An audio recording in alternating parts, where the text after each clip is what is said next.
So you ready for part 2 of how to read a crowd?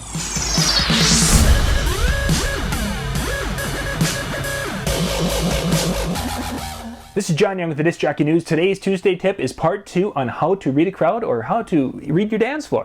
We're going to be looking at the next age group, which is kind of that 40 to 55-year-old age group. Going to give you a couple of tips with this one. We're not going to go into a ton of music with this one because you guys are probably, most of you are in that. But there's a few things I want you to think about, and then we're going to get going. If you missed the first one, that's a little bit older look at, the older ages from 55 on up, and we'll put that right here. The player will be right there. You can watch that video, and we talk a little bit about some of the older music, and especially regional things with some of the things you might play. So if you were got a crowd and they're in the ages of 40 to 55, again, that's pretty much home for me. There, you're going to be running into a few things that wasn't in that older age group. First off, that older age group might be into Motown, and some people brought this up that I didn't talk about that. I intentionally didn't talk about Motown with that particular age group, the older age group, because in that time frame, it was very regional to a point. Now, I say that there's little variations, but in the upper Midwest, Motown music wasn't, you get away from the larger metros area, and it was really kind of uncommon. The radio stations would play their top 40, and they would play, and there wasn't much Motown. There was a little influence of Motown, but it wasn't that. And then they would be playing country. So you wouldn't have a large influence of that, especially in kind of rural America. Now you get into more of a suburban or urban area, you would find more Motown. Now, that was then. So basically, if I would be doing a wedding, let's say in 1975 or 1980, 85, out here in rural Minnesota, I would have probably done like next to no music that would be related to Motown. Now, I do today, I can mix it in a nice group, a nice mix of that, and part of that is because that Motown sound, when we were growing up, was kind of almost frowned upon, and there's a lot of issues with that. We'll just kind of leave it at that.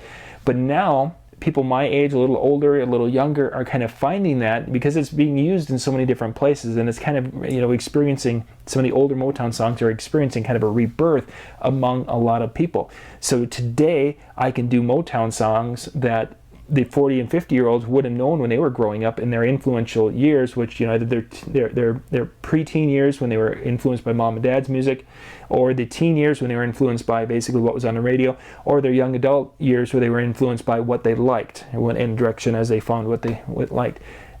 Motown wouldn't have fit into any of that for a lot of folks, but now as you've gotten a little bit older and pop culture has really brought that into, made it kind of a cool thing to be, you're finding that. So that's Motown. It definitely, especially the hits, the Motown hits, will go over. Okay, so let's look at that age group a little bit. They would have really been coming into their music somewhere in the late 70s through really the kind of the early 90s. That's when they would have been in those years where they're influenced by pop music.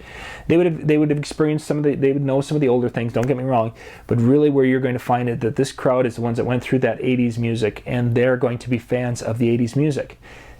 With that being said, there's something else that's really kind of unique about this age group. This is the first age group that was able to basically have music on demand. What I mean by that is when we first, in the 70s, when we would buy music, you'd buy it on an LP, and you would have 6, 8 tracks, whatever it was, on a side, and it was really difficult unless you had a 45 to go and try to find that certain track, moving the needle and drop. Oh, I missed it. It wasn't used an awful lot. This age group was the first one who went from that, or 8 tracks where you couldn't find a specific song, or a cassette tape where you couldn't find a specific song, to the DVD, or the CD, and on that CD you were able to go and basically, I want to play track 4, I'm up to 4. This is the first generation that was able to do that, and what that means is that this is the first generation that hasn't experienced the whole album. Most of the time now they're just playing the hits, and of course then you get mixed tapes and mixed discs and all these different things. So now you've got, instead of people who have this more diverse music education and background, now you're going to find a group that is really into the hit songs from their era. This age group was also the first one that really went through, and during their prime years, went through that 90s country thing. Back in the early 90s and mid 90s, country music was super, super hot. When we were doing events here in the upper Midwest, we were doing somewhere between a 50-50 between country and other stuff to sometimes a 70-30, 70% country to 30% other. Today, it's probably a 90-10 or a 95-5, and that's including slow songs, meaning 95 of everything else, and maybe 5% country, and that would be with only a couple of country slow songs. You just don't do as much. Some weddings you do, some you don't. It's very regional with that.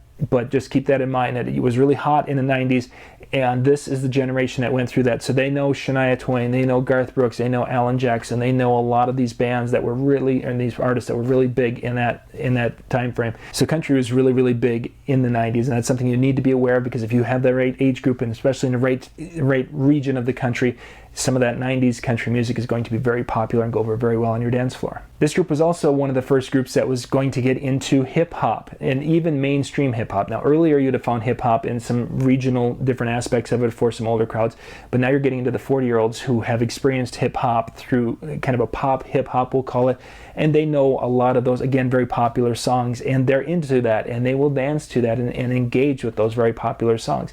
So you're going to be able to start to sample and bring those into your shows. When you see you've got some 45-year-olds, they're going to know things like Run DMC, they're going to know Young MC and some of those things. That's all part of that, coming out of that 80s and through the 90s time frame, and that's something that you really have to be aware of, because you can't go and play too deep of a hip-hop song from that era, especially if you're kind of in that upper Midwest region.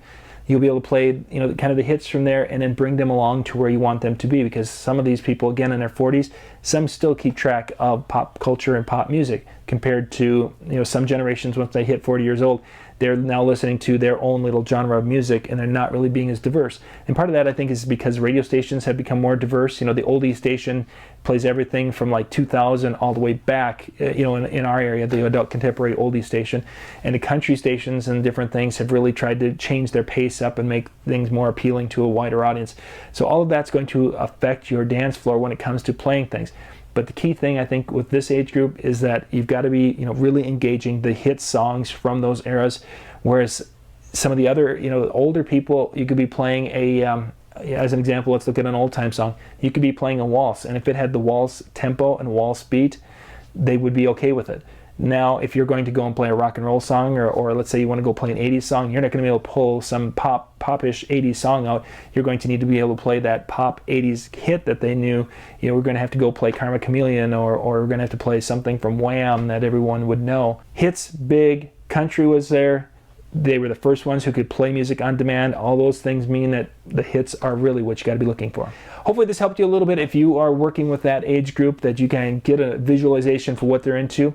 If you've got any thoughts of what you would play and how you look at that 40 to 50-year-old age group, please put those in the comments down below, because that's something that people are learning as they're sharing information back and forth on these. And gang, where a lot of you are not seeing, you're maybe not seeing this on YouTube, but we're seeing on Facebook where people are making comments down below the Facebook post, and that's awesome. That's great, because that's where we've had some of our best discussion on these topics. But if you are on Facebook, if you can, go to the YouTube and comment there and share some of your ideas there, because that's where a lot of people, and this one's going to stay a little bit more evergreen on YouTube than it does on Facebook. So please share your thoughts. We really like to share those with everyone else and just really kind of learn together. Once again, this is our Tuesday tip, looking at part 2. Part 3 will be coming up. We're going to be talking about some of the younger people and how we look at that for those of us who are in our 40s or in our 50s, and how we handle looking at a dance floor full of young people. This is John Young with the Disc Jockey News and Disc Jockey News TV with Tuesday Tips.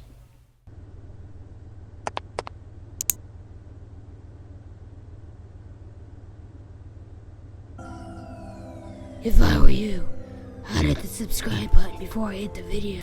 But don't mess things up. Wanna know why? Because I'm